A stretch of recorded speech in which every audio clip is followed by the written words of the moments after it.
हाँ जी, good evening, welcome. क्या हाल है आप लोगों के? ओके, बढ़िया, ठीक है। ओके, हमारा चैप्टर नंबर वही 7-1 यानी कि चैप्टर नंबर हमारा 6। ओके, एक मैं क्यों माइनस कर रहा हूँ आपको बता ही चुका हूँ। पहला चैप्टर हमारा ब्लैंक था, ज़्यादा कुछ था नहीं, तो इसलिए मैंने इसको स्किप कर दिया था। तो हमारा ये सीरीज में चैप्टर नंबर 6 है, जिसका नाम है लैंड फॉर्म एंड उनका एवोल्यूशन कैसे हुआ। ठीक है, इससे पहले हम बहुत सारी चीज़ें पढ़ चुके हैं। अभी उसकी ही आगे की कंटिन्यूटी सीरीज में अगर मैं आपको बताऊं, तो अभी लैंड फॉर्म किस किस चीज से फॉर्मेशन हुआ उनका, लाइक कि जैसे कि हवा से हो जाता है ना, हवा से रेत उड़ती है तो भी बहुत सारे लैंड फॉर्म बनते हैं। ठीक है, बहुत जगह से हवा उड़ के जाती है तो लैंड फॉर्म खत्म हो जाते हैं वहां से। तो उन सब के बारे में आज हम देखेंगे। ठीक है, लंबा चैप्टर है थोड़ा सा, मैं नहीं चाहता इसको दो पार्ट्स में डिवाइड करूं, तो इसलिए मैं एक ही वीडियो में कंप्लीट करने की कोशिश करूंगा। इनके ज्यादा लेंथी हो जाएगा तब देखूंगा, अदरवाइज तो एक ही में कंप्लीट करने की कोशिश करता हूँ। ठीक है, ओके, चलो स्टार्ट करते हैं। तो भैया इसमें दे रखा कि आफ्टर बैदरिंग प्रोसेस, बैदरिंग क्या था? इरोजन यानी कि क्षय होना। किस चीज का आपको बता चुका हूँ सब कुछ। लैंड हमारी जो है उसका इरोजन होता है, और उसके जो लाइक इरोजन वाले जो फॉर्मेशंस, जो लाइक तत्व थे, एलिमेंट्स थे, वो हमारे कौन कौन से थे? हमारे विंड थे, ठीक है, वाटर था, इसके अलावा हमारा ग्लेशियर्स थे, और भी बहुत सारे थे। ठीक, मेजर ये थे। ठीक है, so after weathering process have had their action on the earth materials making up the surface of the earth. So the geomorphic agent, जैसे कि आपको बता चुका हूँ, रनिंग वाटर, ग्राउंड वाटर, ठीक है, wind, glaciers, wave pad, perform erosion. ठीक है, so it is already known to you that erosion causes changes on the surface of the earth. आपको पता है इरोजन यानी कि क्षय, उससे हमारे अर्थ के सरफेस पे चेंज होता है।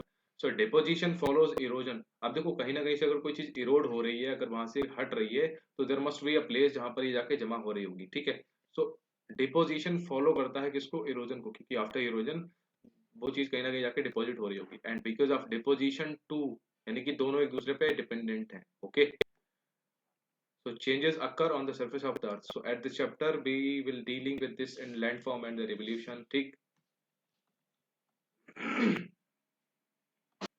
हाँ जी। So in this chapter dealing with the landform, their evolution, first start with the question what is the landform के बारे में पढ़ेंगे भैया। So in simple word अगर हम बताएं, so small to medium tract जो होता है और parcel of the earth का surface is called landform। कोई भी ऐसा टुकड़ा जो छोटे से एक मीडियम साइज का होगा वो उसको बोलेंगे लैंडफॉर्म। ठीक, अर्थ पे हमारी। So if landform is small to medium size part of surface of the earth, तो ये क्वेश्चन पूछ रहे हैं यहाँ पे कि भैया लैंडस्केप क्या होता है। ओके, देखते हैं आगे।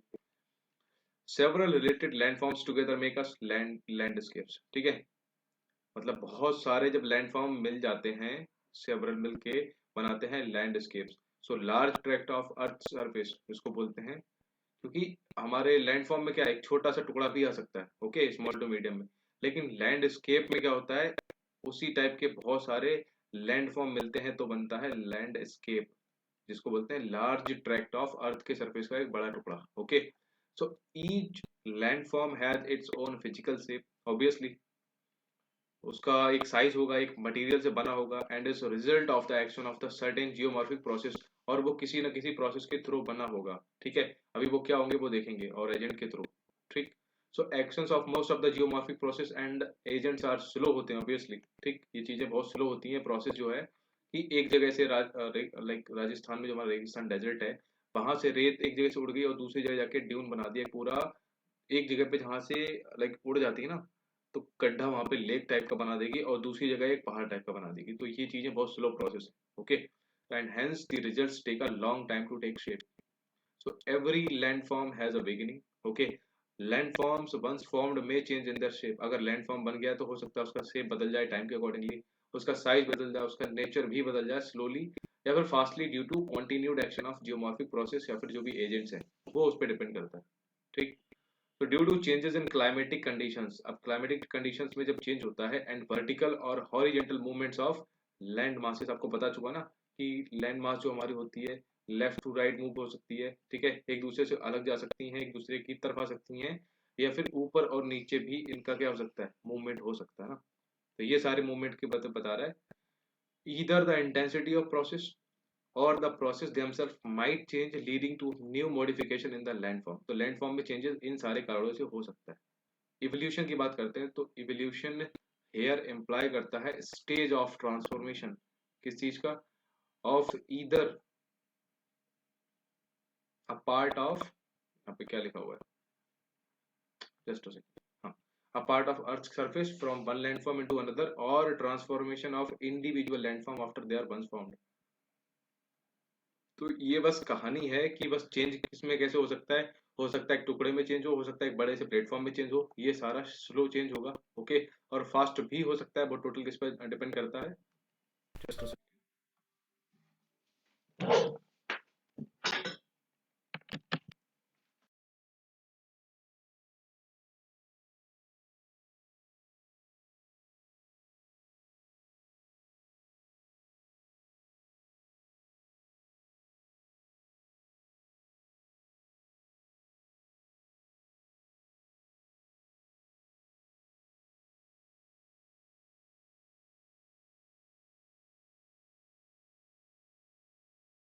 सॉरी, हाँ जी, तो यार लैपटॉप डाउन हो गया था, एक सेकंड।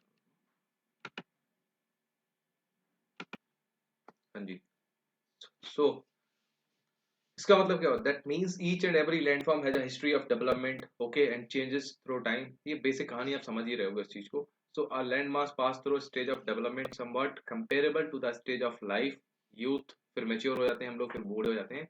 तो जो हमारी लाइफ की स्टेजेस है ना, यही सेम होती है हमारे लैंड मासेस की भी डेवलपमेंट स्टेज होती है, बट वही है उसका लाइफ साइकिल हमारा लैंड मास का बहुत ज्यादा होता है, कि हमारा होता है आज की डेट में तो मैक्सिमम 70-80 बहुत है खिंच जाए तो।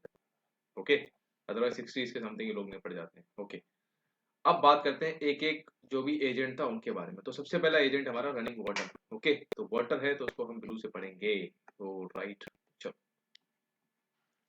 अब देखो रनिंग वाटर, अब पानी के बहने से भी इरोजन होता है, और कहीं ना कहीं इरोजन होगा, जैसे कि पहाड़ों से जब पानी आता है ना मान लो ये हमारे पहाड़ है, यहाँ से कोई रिवर आ रही है, तो वो इनको इरोड करेगी, यानी कि पत्थर वत्थर को तोड़ेगी, और पत्थर तोड़ के जाके जब वो प्लेन एरिया में आ जाएगी ना हमारे समतल में, यहाँ पे लाके डिपॉजिट कर देगी यहाँ पे। ठीक है, तो यहाँ से इसने क्या किया, इसको इरोड किया, ठीक, और यहाँ पे लाके डिपॉजिट किया। तो देख रहे हो, एक ही जो हमारा रनिंग वाटर, ठीक, रनिंग वाटर से हमारा क्या हो गया, दो आइटम बन गए, यानी कि पानी बह रहा है, उसने इरोड भी किया है और उसने डिपॉजिट भी किया है। तो इस लैंड फॉर्म का नाम डिफरेंट होगा और इस लैंड फॉर्म का नाम डिफरेंट होगा, तो वही क्वेश्चन है, वो हम देखेंगे इसके बारे में। ठीक, तो देखते हैं। In humid regions which receive heavy rainfall, जहाँ पे बहुत ज्यादा पानी बरसता है, जैसे कि हमारा साउथ इंडिया वगैरह, running water is considered the most important of the geomorphic agent in bringing about the degradation of the landscape, land surface, sorry. तो ध्यान रखना, ये consider the most important of the geomorphic है। There are two components of running water, one is overland flow, एक हो सकता है हमारे अर्थ के ऊपर फ्लो हो on general land surface as a sheet, another is linear flow as streams and rivers and valleys. एक होता है जो हमारे जैसे सड़कों पे बह रहा होता है, ठीक है, नदियों नदी नालियों वगैरह में, मतलब नालियों में, नदी में नहीं, और दूसरा जो हमारी घाटियों में बहता है नदियों के थ्रू। ठीक है, तो दो तरह से पानी बहता है। So most of the erosional landform made by running water are associated with vigorous and youthful rivers flowing over steep gradients. अब नली वाला, जो नाली वाला हमारा वाटर है या फिर हमारे रोड वाला, वो ज्यादा इरोड नहीं करता, आपको पता ही है, क्योंकि उसमें ज्यादा पावर नहीं होती। बट जो हमारा, जो नदियों से पानी बहता है रनिंग वाटर फ्रॉम कौन से, जो हमारा यूथफुल स्टेज की नदियां होती है, जैसे हमारी गंगा जब निकलती है ना पहाड़ों से, यूथ स्टेज एकदम, तो एकदम पहाड़ों को चीरती हुई निकलती है ना, डीप गहरी गहरी घाटियां बनाती हुई, और पत्थरों को नीचे बहाते हुए लाती है तो ये ज्यादा उससे होता है। So with time stream channels over steep gradients turn gentle due to continued erosion. इतना इरोजन करती है कि एक टाइम के बाद वो जेंटल अपने आप एक लेवल पे आ जाती है और फिर वहां पे स्लोप हो जाती है, and as a consequence lose कर देती है अपनी वेलोसिटी को, फैसिलिटेटिंग एक्टिव डिपोजिशन। ठीक है, कि जहाँ पे अपनी वो वेलोसिटी कम कर देगी, वेलोसिटी मतलब वेग, चाल, तो जहां पर वो अपनी चाल कम कर देगी, तो वहां पे क्या हो जाएगा, डिपोजिशन कर देगी ना। So there may be depositional forms associated with streams flowing over steam slopes, ठीक, but these phenomena will be on a small scale compared to those associated with rivers flowing over the medium to gentle slope. So the gentler the river channels and gradient or slope, the greater is the deposition. तो जितनी धीरे नदी बहेगी उतना ज्यादा deposition होगा। ये तो बेसिक सी चीजें आप समझ सकते हो, कि अगर आपने वोट पानी रखा, मतलब बाल्टी है, बाल्टी में आपने मान लो पानी भर के रखा, ठीक, ये पानी है और उसमें आपने कुछ मिट्टी के टुकड़े भी डाल दिए। अगर आप पानी को ज्यादा तेज हिलाओगे तो मान जो मिट्टी के टुकड़े हैं ना वो नहीं बैठेंगे, लेकिन आपने पानी को धीरे धीरे हिलाना शुरू किया तो धीरे धीरे बैठने स्टार्ट हो जाएंगे। ठीक, वही है। So when the stream beds turn gentle due to continued erosion, downward cutting becomes less dominant. जितनी नीचे आ जाएगी कम dominant हो जाती, and lateral erosion of banks increase, and as a consequence of hills and valleys are reduced to plains.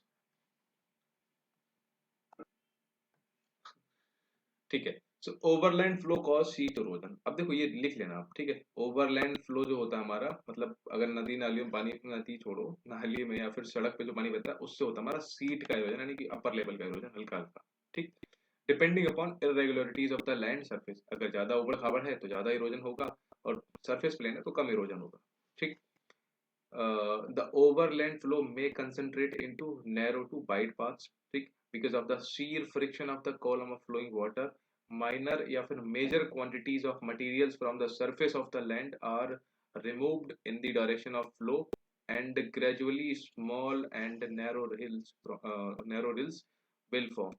ये basic सी चीजें हैं, बस वही लिखना और ज्यादा कुछ है नहीं इसमें। इसके बाद में चीजों को ना आपको अलग से लिख दूंगा। ठीक, these rills will gradually develop into long and wide gullies. ठीक है, the gullies will further deepen, widen, तो चौड़ी जाती हैं गलीज फॉर्मेशन। ध्यान रखना हमारा किससे है, रनिंग वाटर से है।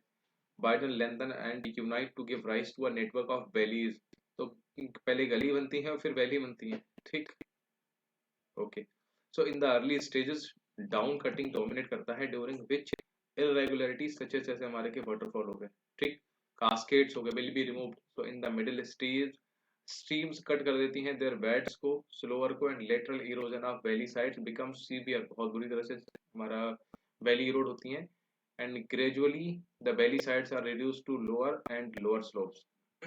ठीक, क्योंकि जो घाटियां बनती है वो ऊपर से फटाफट नीचे आती आती। So the divides between drainage basin are likewise lowered until they are almost completely flattened, leaving finally a lowland of faint relief with some low resistant remnants called monadonox standing out. बस ये term पूछ लेगा आपसे, ज्यादा कुछ नहीं पूछेगा। ये पूछ लेगा कि monadnox belongs to which particular like जो भी है subjected to what, पूछ लेगा। monadonox is एक हमारा रनिंग वाटर का फीचर है, standing out here and there. So this type of plain forming as a result of stream erosion is called a peneplain, and almost plain ही होता है। So the characteristics of each of the stage of landscape developing in running water regime you may be summarized as follows। देखते हैं। Youth streams जो है हमारे अभी तक वही चल रहा है हमारा, ठीक है। Streams are very few, streams are few during this stage with poor integration and flow over original slope, showing shallow B-shaped valleys. तो देखो जो ऊपर वाली जो हमारी होती है ना, मैंने आपको बताया भी था, ऊपर तो होंगी B-shaped valleys, ठीक है। जब पहाड़ों को काटेंगी तो ये देखो, अगर यहाँ से काटेंगे तो ये क्या बन रहा है, B शेप ही तो है, तो ये क्या V-shaped valleys बना रही है ऊपर। और ज्यादा करेंगी तो ऐसे, फिर ये क्या हो जाएगा, ये कौन सा शेप बन जाएगा जब ज्यादा इरोजन करेंगी, ये बन जाएगा यू शेप्ड वैली, वैलीज। तो ये फॉर्मेशन स्टेजेस हैं, ठीक है। उसके बाद कुछ और फॉर्मेशन होगा, ठीक, विद नो फ्लड प्लेन्स, यहाँ पे कोई फ्लड प्लेन नहीं होगा, और विद नैरो फ्लड प्लेन्स, यानी कि प्लेन्स होंगे ही नहीं ना। along trunk stream, so streams divided are broad and flat with marshes, swamp and lakes। ठीक। meander आपको पता ही है, रिवर्स का अपने ही रूट से ऐसे, जैसे कोई नदी अगर ऐसे ऐसे बह रही है तो ये जो फॉर्मेशन है ना, ये क्या है, ये मिएंडर ही तो है, अपने बना रही जो लहरा सांप की तरफ ले रही है इसको बोलते हैं मिएंडर। ठीक,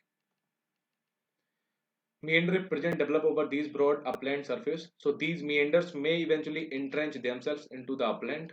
Waterfalls and rapids may exist where local hard rock bodies are exposed। Okay, ठीक, मैं आपको अभी समराइज करूंगा, नहीं समझ लो। मैच्योर स्टेज अगर हो रिवर की तो क्या होगा, so during this stage streams are plenty with good integration, ठीक है। The valleys are still V shaped होती है इसमें, बट डीप हो जाती हैं, गहरी होती हैं। Trunk streams are broad enough to have wider flood plains भी हो जाते हैं, and within which streams may flow in meanders confined within the valley. ठीक, विद इन द वैली में ही बहती हैं। The flat and broad inner streams, ठीक है, areas and swamps and marshes of youth disappear and the stream divides turn sharp. So waterfalls and rapids यहाँ पे खत्म हो जाते हैं.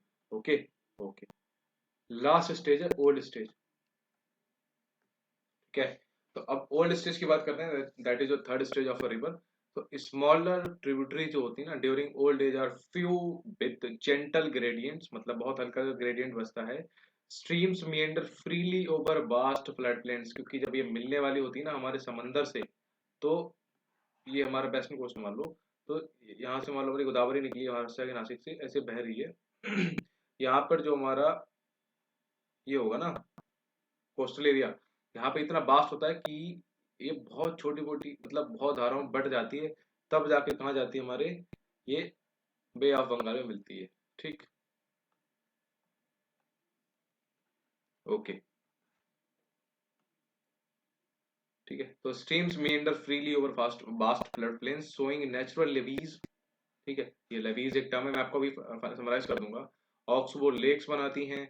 Etcetera divides are broad and flat with lakes, swamps and marshes. So most of the landscape in is at or slightly above sea level. Okay. ठीक. ये तो थे हमारे डिपोजिशन वाले. अब बात करते हैं इरोजनल लैंडफॉर्म्स. ठीक है. तो सबसे पहले हमारा बेलीज में कैसे इरोजन होता है वो देखो. तो देखो नाम से ये क्लियर कि भैया बेली जो है ना हमारी जो घाटियां इनको बोलते हैं हिंदी में.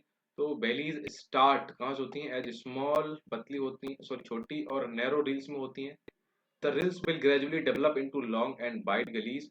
तो gullies will further deepen, gullies और डीपन होती गहरी होती हैं, widen and lengthen to give rise to valleys. मैंने आपको पहले बताया गली से बेली बनती है. Depending upon dimensions and shape, many types of valleys like V-shaped valleys, thick valley, gorge, canyon, etc. can be recognized. ठीक है. तो एक gorge क्या है? एक gorge है is a deep valley with a very steep, बहुत ज्यादा मतलब steep यानी कि जो उतार होता है ना ये वाला ये बहुत तीखा होता है, तीव्र होता है. ठीक है. टू स्ट्रेट इस टाइप का एकदम स्ट्रेट होता है, स्ट्रेट साइड्स वाला. And canyon is characterized by steep like side slopes. ठीक है. जैसे ये वाला है हमारा कैनाइंस वाला. And may be as deep as gorge, एकदम पूरा बहुत बुरा गड्ढा हो सकता है. So a gorge is almost equal in चौड़ाई at its top as well as its bottom. यानी कि जो हमारा कैनाइन है, अगर मान लो कोई रिवर यहाँ से निकल रही और ये वैली बना रहा है, तो जितनी चौड़ाई ऊपर होगी ना तो उतनी ही नीचे भी हो जाती है. ये बोलते हैं हम उसको canine. Got it. Okay. So in fact a canine is a variant of gorge. ठीक. एक गॉर्ज की तरह होता है, यानी कि similar to this kind of shape.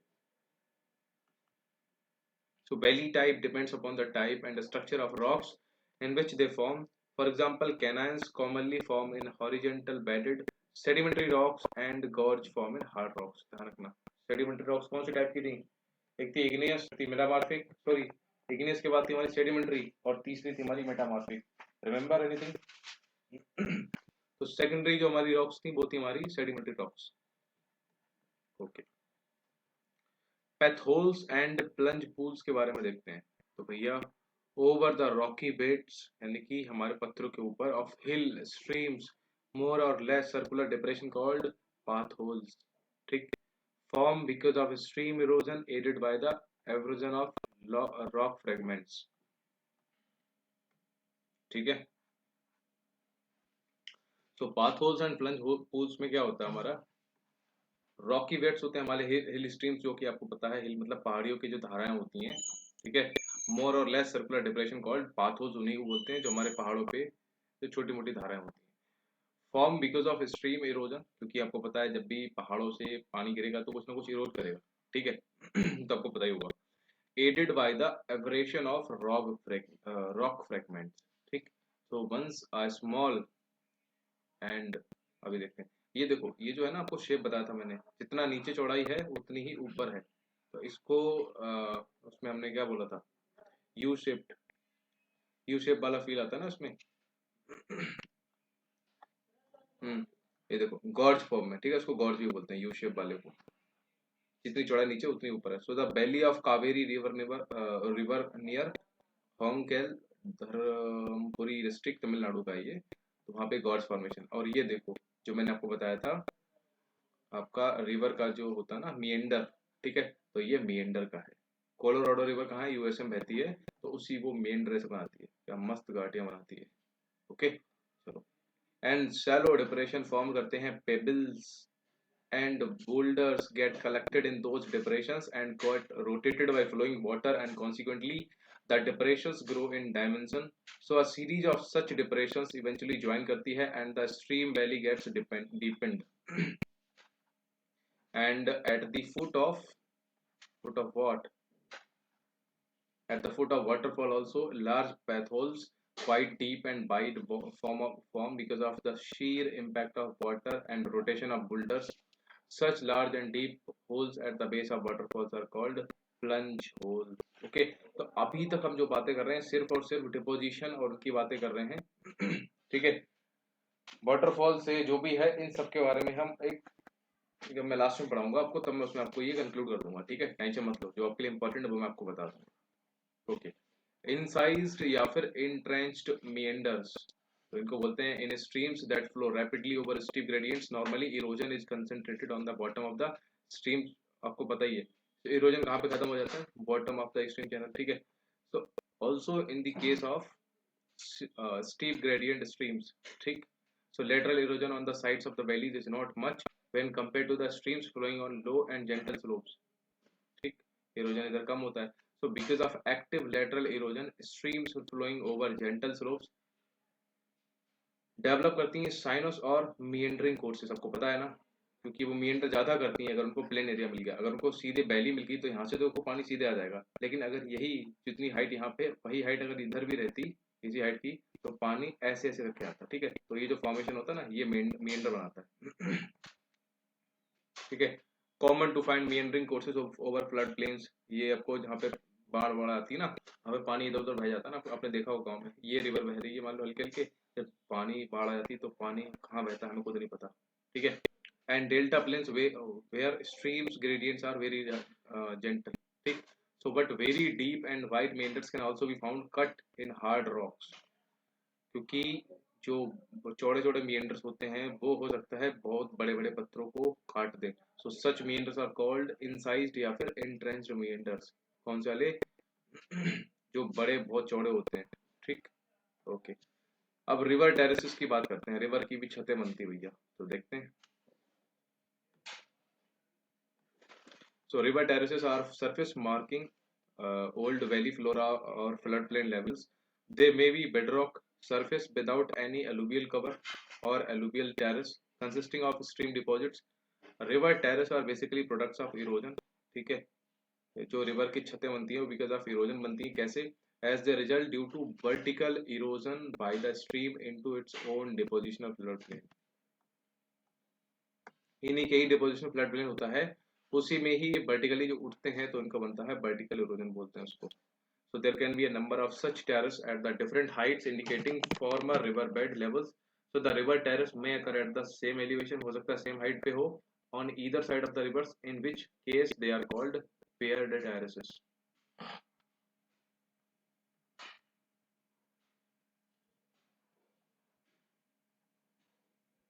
आपने देखा भी होगा ये जब नदी बहती है तो दोनों साइड में कुछ ना कुछ टेरेस छत काइंड ऑफ बना देती है, हल्का हल्का उठा हुआ पोर्शन ठीक है, क्योंकि वो लाके दोनों साइड में नदियों के जमा कर देती है स्ट्रीम के। अब उसी के पढ़ते हैं हम डिपोजिशनल लैंडफॉर्म, किसके, रनिंग वाटर के भी हम पढ़ रहे हैं, ठीक।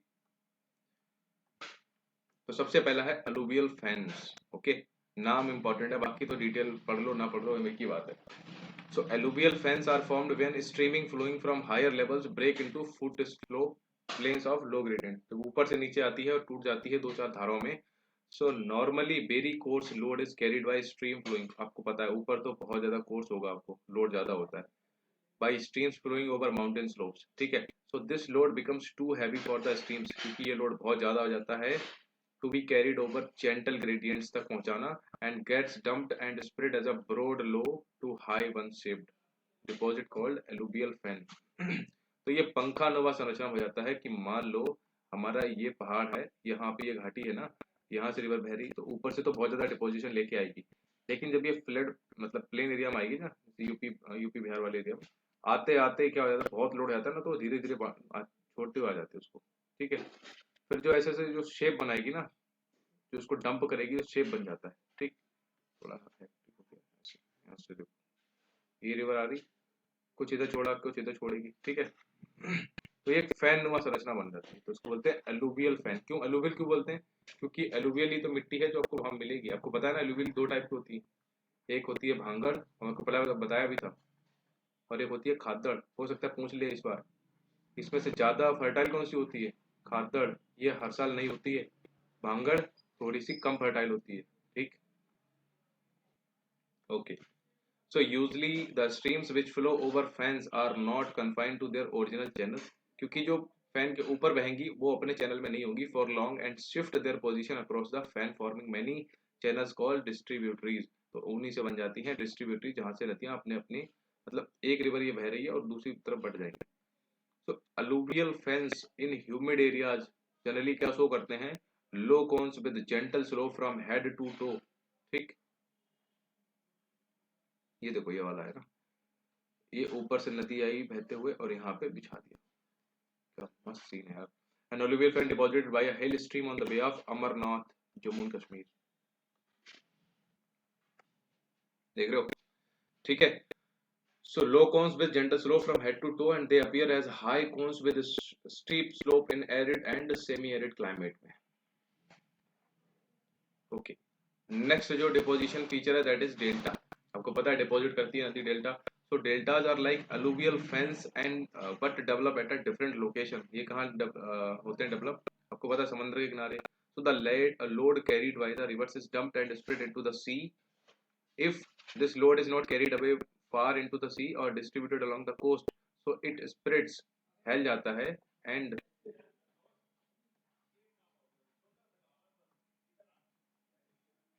accumulates as a low cone। ठीक है। Unlike in alluvial fans, the deposits making up deltas are very well sorted with clear stratification होता है। So the coarest materials settle out first and the finer fraction like silt and the clays are carried out into the sea। समुद्र में सारी चीजें बह जाती हैं। As the delta grows, जैसे जैसे डेल्टा बढ़ता है, so the river distributaries continue to increase in length and delta continues to build up into the sea। अब आपको पता है हमारा सुंदरबन डेल्टा वर्ल्ड का सबसे लार्जेस्ट डेल्टा है। ठीक, अब देखो डेल्टा तो आपको पता ही है, नदी बह के जाएगी समुद्र किनारे, जो उसके साथ में लेके आएगी वो समंदर वाली पे मतलब छोड़ देगी। ठीक है, तो ऐसे ऐसे बन जाता है। तो अगर आप उसमें देखोगे सेटेलाइट में, तो जो टेरिटोरियल लिमिट है ना वो यहाँ तक ही है, लेकिन चूंकि डेल्टा से जो मिट्टी विट्टी आई है वो इतनी ज्यादा फैल गई है कि अभी तक बहुत ज्यादा बड़ा हो चुका है। ठीक, तो समंदर में डेल्टा इकट्ठा हो रहा है, मतलब कि वो मिट्टी इकट्ठी हो रही है और समंदर की जो टेरिटरी है अब वो लैंड फॉर्म हो रही है। ठीक, okay. Flood plains, natural levees and point wars, ये सारे डिपोजिशनल फीचर हैं। मैं आपको समराइज कर दूंगा, आपके लिए इंपॉर्टेंट तो बस यही है, हेडिंग्स जो लिखी हुई हैं for serious point of view and NDA. ठीक है, बट ठीक है, अब आप उसके बारे में जान लोगे तो अच्छी बात है। सो डिपोजिशन डेवलप करता है एक फ्लड प्लेन, आपको पता है। Just as erosion make valleys, क्योंकि इरोजन बनाता है हमारी घाटियां, ऐसी फ्लड प्लेन का बनाता है एक डिपोजिशन फीचर। ठीक है, so flood plain is a major land form of river river deposition. ध्यान रखना, मेजरली हमारी रिवर क्या करती हैं डिपोजिशन, किस प्लेन में करती हैं, सॉरी किस रूप में? फ्लड प्लेन के रूप में। So large sized materials are deposited first when, पहले तो बड़े बड़ी चीजें डिपॉजिट हो जाएंगी when stream channel breaks into a gentle slope, यानी कि आपको पता ना, मैंने आपको बताया था मिट्टी वाला वीटी वीके, यानी कि भांबर तराई भांगड़ खादड़। भांबर में क्या हो जाता है, रिवर से छिप जाती हैं। अब क्यों छिप जाती है मैंने आपको बताया था ना, क्योंकि जो नदियां बड़े बड़े पत्थर लेके आती है ना वो यहाँ पे डिपॉजिट कर देती है भांबर वाले रीजन पे। अब पत्थर यहाँ पे हो गया तो नदियां कहाँ से निकलेंगी? पत्थरों के नीचे से। तो समझ रहे हो ना, बड़े बड़े पत्थर इधर डिपॉजिट कर दिए। ठीक है, फिर उनके नीचे से तराई में दोबारा नदियां दिखने लगती हैं। ठीक है, री इमर्ज हो जाती हैं। फिर भांगड़ में कंकड़ वाला आइटम लेके आती हैं। ठीक है, थोड़ा थोड़ा तराई में भी वही होता है। खादड़ तक आते आते एकदम चिकनी मिट्टी जो एकदम अच्छी से होती है ना, एकदम यंग मिट्टी, वो लेके आती हैं। ठीक है, तो ध्यान रखना ये हर चीज एक दूसरे से कनेक्टेड है, जस्ट ट्राई टू कनेक्ट यार, मजा आएगा इसमें। ठीक है, सो दस normally the fine size materials like जो भी सैंड रेल रेत वगैरह है एंड क्ले मिट्टी वगैरह are carried by relatively slow moving waters in gentle channels usually found in the plains and deposited over the bed and when the waters spill over the banks during flooding above the bed. आपने देखा होगा जब कभी बाढ़ आती है ना, तो खेत वगैरह हम जब पानी भर जाता है, तो जब बाढ़ खत्म होती है तो वो पानी वहीं रह जाएगा, तो उनके साथ जो मिट्टी आएगी वो वहीं जम जाएगी, है ना। So a river bed made of river deposit is the active flood plain, ध्यान रखना। River bed made of river deposit is the active flood plain है। So the flood plain above the bank is, sorry हाँ, the flood plain above the bank, river of bank जो भी है, is inactive flood plain. उसके river के किनारे के पास तो इनएक्टिव है क्योंकि उसके ऊपर बार बार होता रहेगा, लेकिन जो चूंकि रिवर ने डिपॉजिट किया है थ्रू फ्लड प्लेन, वो एक्टिव है। Inactive flood plain above the banks basically contain two types of deposit. Number एक फ्लड डिपॉजिट, एक होता है फ्लड डिपॉजिट, एंड दूसरा है channel deposit. So in plains, channels shift laterally and change their courses, occasionally leaving cut-off courses, which get filled up gradually. ठीक है, cut off courses which get filled up gradually, धीरे धीरे वो भर जाते हैं। So such areas over flood plains built up by abandoned or cut off channels contain coarse deposits. So the flood deposit of spilled waters carry relatively finer materials, इनके पास होते हैं like mid silt वगैरह, clay वगैरह, and the flood plains in a delta are called delta plains. Okay. तो natural levee and point bars, अब देखो ये है पॉइंट वार्स जो रिवर्स के थोड़ा दूर है, मतलब रिवर्स के डिपोजिशन के बोथ साइड में।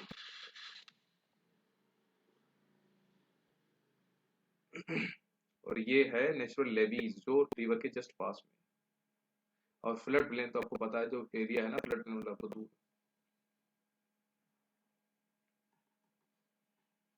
समझ रहे हो, लेवीज होता है एकदम चिपके हुए, रिवर के पास पास के होंगे, ठीक। और रिवर से दूर होते हैं पॉइंट वार्स, दो टाइप के हैं। क्या बोल रहा हूँ, गलत तो नहीं बोला इसको? once, ठीक है।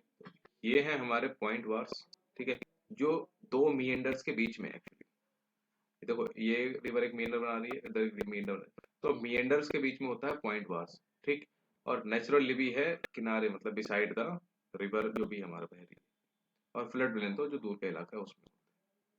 ओके, और satellite view of part of Krishna river delta Andhra Pradesh जो है ना, देखो ये ना जो डेल्टा है, ये देखो यहाँ पे बहुत ज्यादा प्लेन एरिया होगा, तो रिवर अब एक धारा में ना जाके अब बढ़ जाएगी, चित्तर बितर हो जाएगी। अगर आप उसको और जूम करोगे ना भाई साहब, तो बहुत ज्यादा कटे फटे ऐसे चैनल में बहेगी, ठीक है।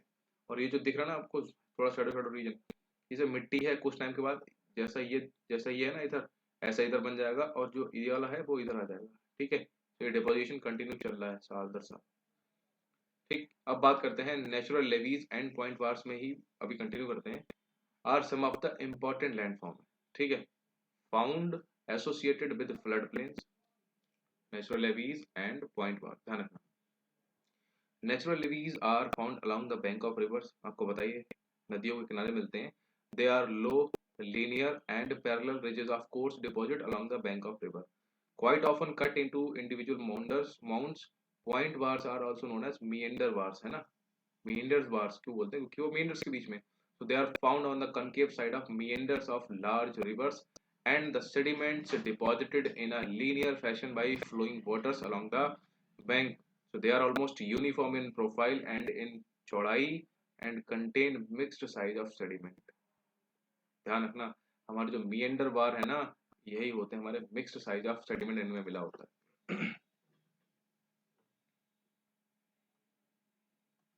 नेक्स्ट पढ़ लेते हैं meander के बारे में।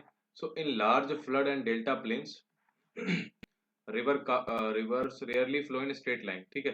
आपको पता है प्लेन एरिया में या फिर जो भी हमारा फ्लड एरिया में रिवर सीधी नहीं बहती, ठीक। वो जनरली स्ट्रेट लाइन में नहीं होती, लूप लाइक चैनल में बहती हैं, इसको बोलते हैं मिएंडर, ठीक है। तो ये जो पैटर्न है ना, इसको भी बोलते हैं meander. Develop over flood and delta plains, ठीक। Gandak river near Muzaffarpur Bihar. So meander is not a landform but is only a type of channel pattern, ध्यान रखना। एक चैनल का, रिवर चैनल का पैटर्न है ये, लैंडफॉर्म नहीं है। So this is because of, number एक, क्यों नहीं है? क्योंकि propensity of water flowing over very gentle gradients to work laterally on the banks. दूसरा है unconsolidated nature of alluvial deposits making up the banks with many irregularities which can be used by water exerting pressure laterally। Third है Coriolis force acting on the fluid. जो Coriolis force होता है हमारा, वो liquid पे वो करता है, फोर्स डालता है, water deflecting it like it deflects the wind. ठीक, so when the gradient of the channel becomes extremely low, so water flows leisurely and starts working laterally। so slight irregularity long, कुछ नहीं है, देखो इसी figure से आपको समझ आ जाएगा, इतना टेंशन मत लो। ये जो उन्होंने इंटेस्टाइन बना रखी है ना, इसको आप समझ जाओ, बाकी ठीक। ओ ओ just a second।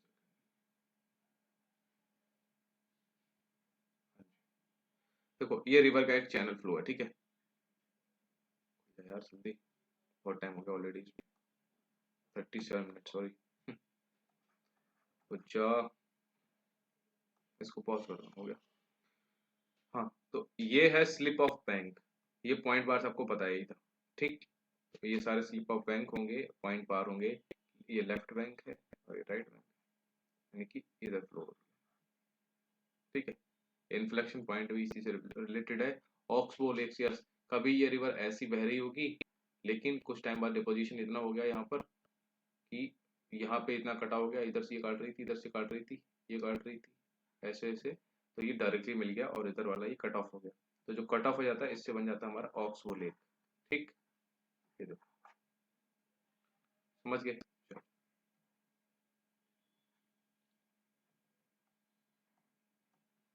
हाँ जी। So the banks slowly get transformed into a small curvature in the bank. So the curvature deepens due to deposition on the inside of the curve and erosion along the bank on the outside. If there is no deposition and no erosion or undercutting, the tendency to meander is reduced। मतलब वही सब कहानी, और कुछ भी नहीं है। Normally in meanders of large river there is active deposition along the concave bank and undercutting along the convex bank। So the concave bank is known as the cutoff bank, which shows up as a steep scar, and the convex bank presents a long, gentle profile. So as meanders grow into deep loops, the same may get cut off due to erosion at the inflection points and are left as oxboletes। की सारी कहानी है, जो important है वो आपको बता चुका हूँ। ठीक, तो अभी तक एक काम करते हैं, इसको यहीं खत्म करते हैं, लेकिन मैं आपको समराइज कर देता हूँ जो मेरे को करना था लास्ट में। देखो, अभी हमने पढ़ा है पानी से बहने वाले ही इरोजनल और डिपोजिशनल फॉर्म्स के बारे में। तो जनरली हमारे जो क्वेश्चन बनेंगे वो यही बनेंगे कि जो हमारा रनिंग वाटर है, ठीक, मैं जो नाम लिखूंगा वो लिख लेना, बाकी जो अभी तक बता चुका हूँ, हो सकता है अगर आपने ज़्यादा कुछ नोट नहीं किया तो मत करो, कोई दिक्कत नहीं, जो मैं बता रहा हूँ वो लिख लो, ठीक है। इनके पास वो पूछ लेते हैं एग्जाम्पल कि किसका कौन सा है, ठीक है। सबसे पहले इसके एक तरफ हम लिखेंगे इरोजन से बने हुए लैंडफॉर्म रनिंग वाटर के, और इरोड होने के बाद जब वो डिपॉजिट होगा तो डिपोजिशनल लैंडफॉर्म। ठीक, ये लिख लो, बाकी आप ज्यादा टेंशन मत लो। चलो एक एक करके लिखो, फटाफट खत्म करते हैं। रनिंग वाटर से आपको सबसे पता है, जब पहाड़ काटती है तो हमारी बनती हैं वी शेप्ड वैलीज। ठीक,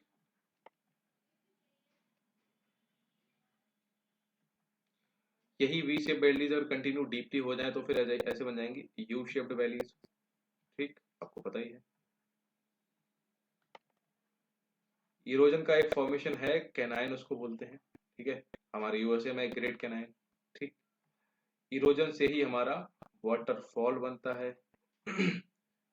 और अगर यही वाटरफॉल, जैसे ये वाटरफॉल क्या होता है पूरा बड़ा सा, लेकिन अगर ये छोटे टुकड़े टुकड़े में आए तो इनको ही बोलते हैं हम रैपिड्स।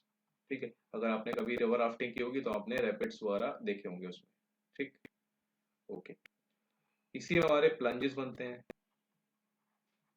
हमारे इरोजन है प्लंजेस। पॉट होल्स हमारा रनिंग वाटर का इरोजनल फॉर्मेशन है, पॉट होल्स। हमारे टेरेसेस, आपको बताया था ना, रिवर टेरेसेस। ठीक,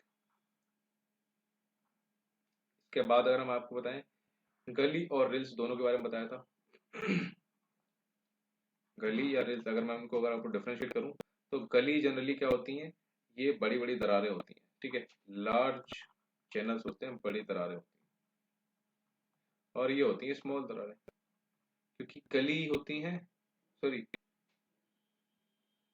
हाँ, रिल्स स्मॉल दरारें, ठीक, क्योंकि ये सबसे छोटी होती हैं, उससे बड़ी गलीज, और जब ये गलीज बड़ी हो जाती हैं तो क्या बन जाती हैं, वैली। याद आया कुछ? ओके, ये तो था हमारा रनिंग वाटर का इरोजन से बनने वाले लैंडफॉर्म्स। ठीक, डिपोजिशन वाले पूछ लेता है। डिपोजिशन में हमारे सबसे पहले अलूवियल वाले बनेंगे। अलूवियल के कौन से? एक तो है हमारे कोन्स वाले, ठीक, दूसरे हैं अलूवियल के ही हमारे जो फैन शेप में बनेंगे फ्लड प्लेन एरिया में, ठीक। उसके बाद आपका फ्लड प्लेन एरिया खुद में एक डिपोजिशन लैंडफॉर्म है, ठीक, इंपॉर्टेंट भी है। उसके बाद यस, एक है लेवीज, ये इंपॉर्टेंट था, ठीक। फिर हमारा था एक इंपॉर्टेंट पॉइंट बार्स, ओके। फिर हमारा एक है मिएंडर बार्स और मिएंडर में हमारी कौन सी लेक बन रही थी? एक ऑक्सबो लेक, ध्यान रखना। एंड इसी में ही हमारा डिपोजिशन से क्या फॉर्म होता है? डेल्टा बनता है, आपको पता ही है नदियों में, ठीक। और समंदर में क्या बनती हैं अगर हमारी रिवर्स, और हमारी डेल्टा बनता है किसमें? बे ऑफ बंगाल साइड में, ठीक। और एस्चुरी बनती हैं हमारी अरेबियन ओशन ब्रांच में। अच्छा, डेल्टा और उसमें अंतर क्या है? देखो, डेल्टा इसलिए बनता, डेल्टा कहते हैं जहां पर रिवर डिपॉजिट करती है बहुत सारे लार्ज अमाउंट में सेडिमेंट, ठीक। अब चूंकि हमारे जो रिवर्स हैं जो बंगाल की खाड़ी में गिर रही है, बे ऑफ बंगाल में, वो बहुत लंबा डिस्टेंस तय करती है, जैसे कि गंगा, ब्रह्मपुत्र, यमुना वगैरह, तो गोदावरी, कृष्णा, कावेरी वगैरह, ठीक है। और वो पूरे भारत से मिट्टी ले जाके लार्ज अमाउंट में डिपॉजिट करती है, ठीक। और वो बहुत स्लो, और जब वो मिलती हैं समंदर से तो बहुत बहुत सारी ब्रांचेस में कट के मिलती हैं, ठीक है। तो ध्यान रखना, स्लोली मिलती हैं और लार्ज अमाउंट में डिपॉजिट करती हैं सेडिमेंट्स वगैरह समंदर में। जबकि एस्चुरी जो हमारी बनाती हैं रिवर्स, जो हमारी जनरली अरेबियन ओशन की ब्रांच में जाती हैं, तो ये रिवर्स एक तो बहुत कम डिस्टेंस तय करती हैं, ठीक। ऊपर से हमारे जैसे वेस्टर्न घाट है, हाइट पे है, तो यहाँ से रिवर फटाक से निकलती है, ठीक, यहाँ से फटाक से निकलती है और फटाक फटाक उसमें मिल जाती है किसमें? ओशन में। क्यों? क्योंकि यहाँ पे आपको पता है, हाइट से फटाफट जाके मिल जाएंगी, तो यहाँ पर डिपोजिशन कम होता है ठीक है। और अपने साथ रिवर सेडिमेंट्स, इसका मतलब कब लेके आएगी, ओके। और यहाँ पर जो रिवर की स्पीड होती है, यहाँ पर ब्रांचेस में नहीं बढ़ती है, वो सीधे जाके मिल जाती है। क्यों? क्योंकि उसकी स्पीड इतनी ज्यादा होती है। Got it? चलो, तो ये था बेसिक डिफरेंस। बाकी मिलते हैं इसके ही पार्ट 2 में। सॉरी, ये वीडियो थोड़ा लंबा हो गया है। अगर आपको कोई डाउट हो तो कोई टेंशन मत लेना, अगली वीडियो में कवर हो जाएगा। बाकी जो मैंने आपको लास्ट में जो बताया ना, ये नोट कर लेना, ये यही आपको मेन पढ़ना है, बाकी तो सब कहानी थी, ठीक है। चलो, पार्ट 2 में मिलते हैं, तब तक के लिए ध्यान रखो, बाय बाय, टेक केयर।